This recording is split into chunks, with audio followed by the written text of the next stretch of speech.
J'ai proposé à un groupe d'amis de s'abonner à ma chaîne YouTube que je viens de créer. Certains se sont empressés de s'abonner, ce qui m'a fait plaisir. D'autres, non seulement n'ont pas voulu s'abonner, mais ont répondu par des phrases assez dures: «Je n'en ai rien à foutre, tu perds ton temps». Ou encore: «Si tu crois que ça va marcher, tu te fourres le doigt dans l'œil». Les gens ne veulent plus réfléchir, ils veulent vider la tête. Je respecte leur droit de refuser, surtout si c'est dit calmement. Mais quand le refus est accompagné de paroles irrespectueuses, la question devient: comment réagir sans perdre son sang-froid?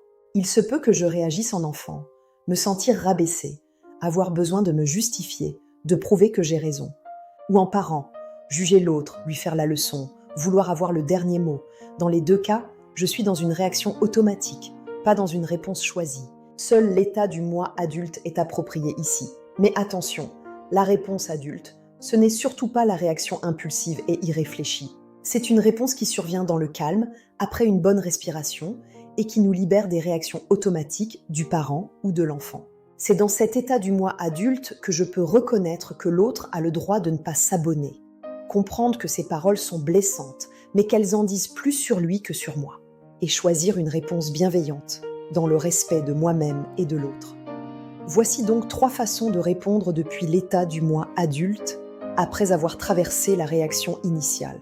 Une première réponse sobre: d'accord, je vois que ce n'est pas ton truc. Je respecte ton choix. Je continue mon chemin, sans chercher à te convaincre. Une deuxième réponse avec reconnaissance et une limite sur le ton. Je comprends que tu n'es pas intéressé, c'est ton droit. Par contre, je préfère qu'on parle de ça sans agressivité. Une troisième réponse distanciée et ouverte. L'autre jour, tu m'as dit que tu n'étais pas intéressé par ma chaîne. Je respecte ton choix. Si un jour tu changes d'avis, tu sais où me trouver. Ces 3 façons de répondre viennent depuis l'état du moi adulte. Elles reconnaissent la réalité, respectent l'autre et protègent mon estime de moi. Et toi, dans quelle situation as-tu déjà reçu ce genre de refus? Dans quel état du moi tu étais? Raconte-moi tout ça en commentaire. Si le contenu t'a plu, like la vidéo et abonne-toi à la chaîne pour mieux connaître tes états du moi et ceux des autres pour mieux communiquer.